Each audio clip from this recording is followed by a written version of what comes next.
৩২ নম্বর ভেঙে ফেলার মধ্যেই গতকালের ঘটনা সীমাবদ্ধ থাকেনি। কয়েকটা ঘটনার কথা আমি সকালের ভিডিওতেই বলেছি, আরও কিছু ঘটনা আমাদের সামনে এসছে। এই যে ঘটনাগুলো ঘটছে এগুলোকে গুরুত্ব দিয়ে দেখা দরকার, এবং আমরা এই প্রশ্ন করতে পারি, এই ঘটনাটা কি চক্রান্ত? কারা করছে সেই চক্রান্ত, বা এই ঘটনাগুলো কিসের লক্ষণ সেটা হিসাবে দেখতে হবে। ৩২ নম্বর ভেঙে গুড়িয়ে দেওয়ার মধ্যে এক ধরনের প্রতীকী ব্যাপার আছে, কোনো সন্দেহ নেই। এবং কেউ কেউ আবার এটাও বলার চেষ্টা করেছেন ৬ মাস পর আবার এই কাজটা করাটা কেমন দেখায়, কারণ এখন ক্ষমতায় একটা সরকার আছে যেটা শেখ হাসিনাকে যারা বিতাড়িত করেছে, এটা তাদের সরকার, তাদেরকে রিপ্রেজেন্ট করে, যে সরকার অনেক কিছু করতে পারে বা সব কিছুই করতে পারে। সেই সরকারের সময় এটা হওয়া ঠিক হয়েছে কিনা আমি আমার ঠিক বলিয়েছি, জানিয়েছি। আমি ৩২ নম্বর পর্যন্ত অ্যাকসেপ্ট করি, কিন্তু গতকালই ওই ভিডিওতে আমি যোগ করেছিলাম, হালকা একটু কথাও বলেছিলাম। ৩টা ঘটনা। সুধা সদনে আগুন দেয়া হয়েছিল, শেখ হেলালদের বাড়ি, মানে শেখ মুজিবুর রহমানের ভাই শেখ হাসিনার চাচার বাড়ি, শেখ হেলাল তার চাচাতো ভাই, এবং তাদের যে বাড়ি যেটা আওয়ামী লীগের ওই অঞ্চলের ক্ষমতার কেন্দ্র, সেটার উপরে হামলা হয়েছে, ভাঙচুর হয়েছে শেখের বাড়ি। নট অনলি দ্যাট, জনাব হানিফ কুষ্টিয়াতে আওয়ামী লীগের যুগ্ম সাধারণ সম্পাদক ছিলেন, তার বাড়িও ভেঙে দেওয়া হয়েছে। এটা গতকালই আমি জেনেছিলাম। আজ সকালে আরও কয়েকটা খবর চোখের সামনে পড়ে, আমি হেডলাইনগুলো পড়ি।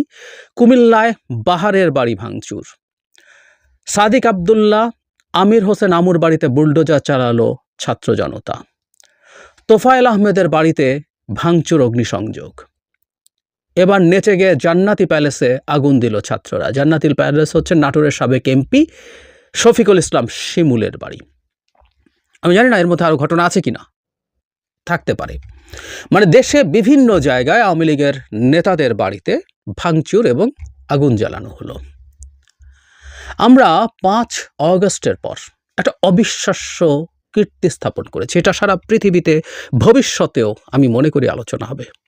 সেটা হচ্ছে শেখ হাসিনার পতন এবং পালিয়ে যাওয়ার পর শেখ হাসিনা বা তার দলের অন্য লোকরাও রাইটলি তার অনুমান করেছিলেন কয়েক লাখ না হলো হাজার হাজার মানুষজন হত্যাকাণ্ডের শিকার হবেন, এটা তারা মনে করেছিলেন। কারণ প্রত্যেক পর্যায়ে আওয়ামী লীগের পাণ্ডারা, ডাকাতরা, আওয়ামী লীগের বর্বররা অকল্পনীয় নৃশংস অত্যাচার চালিয়েছিল প্রতিপক্ষের উপরে, বিশেষ করে বিএনপি এবং কিছু ক্ষেত্রে জামায়াতের উপরে। ফলে তার প্রতিশোধের মুখে তারা পড়বেন। প্রতিষ্ঠান বা বহু বাড়িঘর তো ধ্বংস হবেই, প্রাণে মরে যাবেন বহু মানুষ। কিন্তু ৫ আগস্ট এই ঘটনাটা সেই অর্থে তেমন কিছুই হয়নি। ইভেন এই ধরনের পরিস্থিতি যখন দেশে সরকার নেই, পুলিশ নেই, সেই পরিস্থিতিতে দেশে কোনো নৈরাজ্য নেই, কোনো চুরি ডাকাতি কিচ্ছু অলমোস্ট হয়নি, এবং টার্গেটেড দু একটা আওয়ামী লীগের ওপরে, আওয়ামী লীগের প্রতিষ্ঠানের উপরে হামলা হয়েছে। এই একটা নজির আমরা স্থাপন করেছিলাম। আমি আবারও বলছি, এটা একটা স্টাডির বিষয় হয়ে থাকবে, কিন্তু সেই জায়গা থেকে আমরা বেরিয়ে পড়লাম। আমি জানি কেউ কেউ বলবেন, এবং এই কথা বলার কারণে আমাকে আওয়ামী লীগের দালালও বানিয়ে দিতে পারেন, আমি আরেকটু দালাল বানাতে পারেন, সেই জন্য একটা ক্লুও দেই। ৫ অগস্ট শেখ হাসিনার পতনের পর প্রথম যে ভিডিও এবং দ্বিতীয় যে ভিডিও, দুটোতেই আমি এক্সক্লুসিভলি বলেছিলাম, কোনোভাবেই আওয়ামী লীগের স্থাপনা, আওয়ামী লীগের লোকজন, তাদের ওপরে হামলা করা যাবে না, আমাদের উচিত হবে না। আমরা বিচার চাই, শেখ হাসিনা সহ তার সব দোষরদের বিচার চাই, এবং বিচারের মাধ্যমে যা যা হওয়া দরকার সেটাই চাই। আমি জানি না আপনারা কীভাবে নেবেন। আওয়ামী লীগের উপরে কোর্টে আওয়ামী লীগের বিভিন্ন লোকজনকে যখন আনা হলো, যখন হামলা হলো ফিজিক্যালি, আমি সেটাও প্রটেস্ট করেছি, খুবই উত্তপ্ত অবস্থায়, ঝুঁকি নিয়েও করেছি। আমি এখনও তাই বলছি। কেউ কেউ বলবেন যে এই বাড়িগুলো আওয়ামী লীগের, যেমন যাদের নাম বললাম একজনও ভালো মানুষ নয়, প্রত্যেকে শেখ হাসিনা, এক একটা ওই এলাকার শেখ হাসিনা, প্রত্যেকজনই বর্বর মানুষ। তোফায়েল আহমেদকে আমি বর্বরই বলছি। ওনার এই দেশের ইতিহাসে, এই দেশের বহু সংগ্রাম লড়াইয়ের ইতিহাসে অনেক গুরুত্বপূর্ণ অর্জন থাকলেও শেষে তিনি আওয়ামী বর্বরে পরিণত হয়েছিল। সো প্রত্যেকে বর্বর, এটা নিয়ে আমি কোনো ডিবেট করি না, কিন্তু তার বাড়ি ভেঙে দেয়। কেউ কেউ বলবেন এই বর্বররাই তো আওয়ামী লীগের ক্ষমতার প্রতীক। সমস্যাটা কোথায় দাঁড়ায় তাহলে? সমস্যাটা দাঁড়ায় হচ্ছে কোন জায়গায় আমরা তাহলে থামবো, কাকে আমরা প্রতীক মনে করব না। একটা গ্রামে যে লোকটা আওয়ামী লীগ করে, সেই লোকটাও কিন্তু বহু মানুষের উপরে টর্চার করেছে, পিটিয়েছে, মামলা দিয়েছে, জেলে পাঠিয়েছে, চাঁদাবাজি করেছে, মেয়েদের উপরে নানান রকম হয়রানি করেছে। সো সেও তো আওয়ামী লীগের একটা ক্ষমতার প্রতীক। সো ওই এলাকারও এবার ওর বাড়িতে আগুন জ্বালিয়ে দাও, ভেঙে দাও, তাই কি করব? কারণ তার কাছে ব্যাপারটা অতটুকু পর্যন্ত। ফলে এটা খুবই সাবজেক্টিভ, এবং সেই কারণে যে কেউ যে কাউকে ওর মধ্যে ওই সংজ্ঞার মধ্যে ফিট করে নিতে পারেন এবং সেখানে এই তাণ্ডব চালাতে পারেন। এবং একটা আহ্বান আছে, আমি গতকালই জানি, মানে আজকে সকালের ভিডিওতেই আপনাদেরকে বলেছিলাম, যেন হান্নান মাসুদ গুরুত্বপূর্ণ একজন ছাত্র সমন্বয়ক, উনি এখন বৈষম্য বিরোধী ছাত্র আন্দোলনের মুখ্য সংগঠক বা এরকম কোনো একটা পদে, উনি খুবই সিগনিফিক্যান্ট একটা পদে আছেন, যিনি আওয়ামী লীগের সব মন্ত্রী এমপিদের বাড়ি টাড়ি দখল করে সেখানে শহীদদের জন্য আবাসস্থল নির্মাণ করতে বলছেন। মানে শহীদদেরকে ডাকলেই এক ধরনের আবেগীয় সুরসুরি দেয়া যায়, তাই এটা অনেকেই করছেন, কিন্তু মূল আহ্বান হচ্ছে ওগুলো ভেঙে ফেলা। তার মতো দায়িত্বশীল জায়গা থেকে এটা করা হয়েছে। আমরা জানি না বৈষম্য বিরোধী ছাত্র আন্দোলন কি বলবেন, এটা তার ব্যক্তিগত ব্যাপার, বা ছাত্রদের অন্যান্য যেসব সংগঠন আছে, নাগরিক কমিটি, তারাও কি তাই বলবেন, কিন্তু আমরা এর স্পষ্ট নিশানা দেখতে পাচ্ছি। বেশ কয়েকটা ঘটনা, 8-10টা ঘটনা হয়েছে এই 32 নম্বরের বাইরে, যেগুলো আসলে একটা এনার্কি তৈরির চেষ্টা মনে হবে, এবং এনার্কি আছে এটা বোঝা যায়। ধানমন্ডি 32 নিয়ে এই প্রশ্নটা সিরিয়াসলি আছে যে একটা দেশের মানে রাজধানীর প্রাণ কেন্দ্রে যখন এরকম একটা ঘটনা ঘটে, তার আইন শৃঙ্খলা রক্ষাকারী বাহিনী কিছু করেনি। It's a very tough decision. আইন শৃঙ্খলা রক্ষাকারী বাহিনী কি হাজার হাজার লাখ লাখ জনতাকে ঠেকাতে যাওয়া ঠিক হতো? সেনাবাহিনী ছিল, সেনাবাহিনী মুখোমুখি দাঁড়ানো ঠিক হতো? আবার অ্যাট দ্য সেম টাইম এই প্রশ্ন কেউ করতে পারে, এরকম একটা ঘটনা যখন ঘটছে, মানে ওই 5-6-7 যখন সরকার ছিল না তখন ঘটা এক জিনিস, আর এখন যখন একটা সরকার 6 মাস পর যে তার ক্ষমতা অনেকটুকুই সুসংহত করেছে, সে এটা করতে পারলো না, প্রশ্ন তুলছে। আমি আবারও বলছি, 32 নম্বরটাকে আমি ছাড় দিলাম। What about others? এতগুলো জায়গায় ঘটনা ঘটলো এবং সরকার কোনোটাই ঠেকালো না বা ঠেকাতে পারলো না।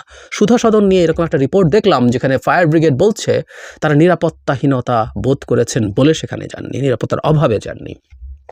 সারা দেশে বিভিন্ন জায়গায় যখন ঘটেছে, কোথাও ঠেকানোর চেষ্টা হয়নি, থামানোর চেষ্টা হয়নি।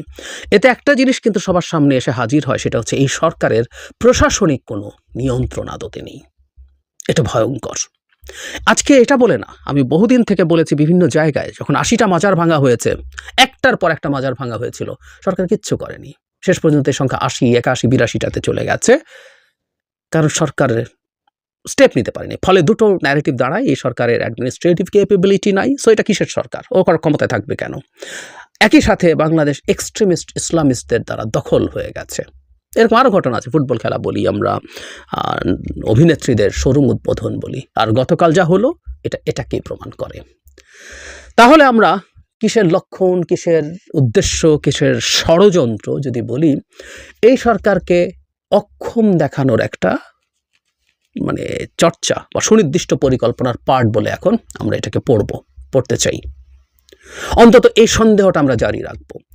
এই সরকার যদি অক্ষম হয়ে ওঠে, এই সরকার যদি আর পেরে না ওঠে, তাহলে এই সরকারকে দ্রুত একটা নির্বাচন দিতে হবে, অথবা যেই অথবাটাই বেশি ভয়ঙ্কর, একটা নির্বাচন হয়ে জনগণের প্রতিনিধির হাতে যদি ক্ষমতা যায়, এটা এক ধরনের মন্দের ভালো। এই সরকার কিছু সংস্কার করতে চেয়েছে, কিছু কিছু জায়গায় কিছু পরিবর্তন সবাইকে নিয়ে করতে পারলে ভালো হতো, তাও সেটা মন্দের ভালো। কিন্তু অন্য কোনো ফিসফিস বা আলাপ শোনা যায়, আবার একটা 1-11 মতো পরিস্থিতি, অথবা কোনো না কোনো ফর্মে সো কল্ড বিপ্লবী সরকার টরকার একটা বানিয়ে রাষ্ট্রের ক্ষমতা দখল করার জন্য বসে আছে কিছু মানুষজন, সেটা হতে পারে। এবং সেটার জন্য একটা প্রিরিকুইজিট হচ্ছে এই সরকার পারছে না, এই সরকারে হ্যাডাম নেই। একটা সরকারে কিন্তু হ্যাডাম থাকতে হয়, নাহলে সে সরকার হয় না। একেবারে হ্যাডামলেস একটা সরকার যখন ক্ষমতায় থাকবে, জনগণই ক্ষুব্ধ হয়ে যাবে, ক্ষুব্ধ হয়ে যায়, এটাই নিয়ম। তখন জনগণই ইভেন কাউকে না কাউকে ডাকবে, আসো তোমরা ক্ষমতা নিয়ে নাও। এই পরিস্থিতি এবং প্রেক্ষাপট তৈরির চেষ্টা হচ্ছে বলে মনে করি। সুতরাং আমরা যে যে জায়গায় আছি, আমাদের আশপাশে, আমরা এই সরকার কিছু করবে বলে মনে হয় না। সো রাজনৈতিক দল এবং ওই 5 তারিখের পর যেভাবে বিএনপি সহ জামায়াত সহ রাজনৈতিক দলগুলো যেভাবে মাঠে দাঁড়িয়ে এই জিনিসগুলো ঠেকানোর চেষ্টা করেছে, সেই চেষ্টা তাদের দিক থেকে করা দরকার, সেটা যাতে কোনোভাবেই মুখোমুখি পরিস্থিতি তৈরি না হয়ে করা যায়। এবং আমরাও যেন এই খেলাটা একটু বুঝতে পারি। এই সরকার নিয়ে আমাদের অভিযোগ আছে, এই সরকারের কে উপদেষ্টা হবে, কারা হবে, কেন হবে, কে হয় নাই, নানান অভিযোগ আছে, নানান অপ্রাপ্তি আছে, আমাদের অনেকেরই অসন্তোষ আছে যৌক্তিক অনেক ক্ষেত্রে। কিন্তু এই সরকারটাকে আমরা ওন করতে হবে, এবং এই সরকারকে এমন কিছু করা উচিত হবে না যাতে এই সরকারটা খুব দ্রুত কোনো ষড়যন্ত্রের শিকার হয়ে ষড়যন্ত্রমূলকভাবে কারো হাতে ক্ষমতা দিয়ে দিতে বাধ্য হয়। এই পরিস্থিতি যেন না হয়। সরকার কিছু সংস্কারের আলাপ করবে, রাজনৈতিক দলের সাথে কথা বলবে, 1-1.5 বছরের মধ্যে একটা নির্বাচন হবে, যে টাইমলাইন আছে এই টাইমলাইনটা ফলো করাই আমাদের জন্য ভালো হবে। এর আগে কোনো কিছু ঘটা খুব ভয়ঙ্কর। সুতরাং আমরা যেন এই জিনিসগুলোতে হাততালি দিয়ে আমরা উস্কে না দিই।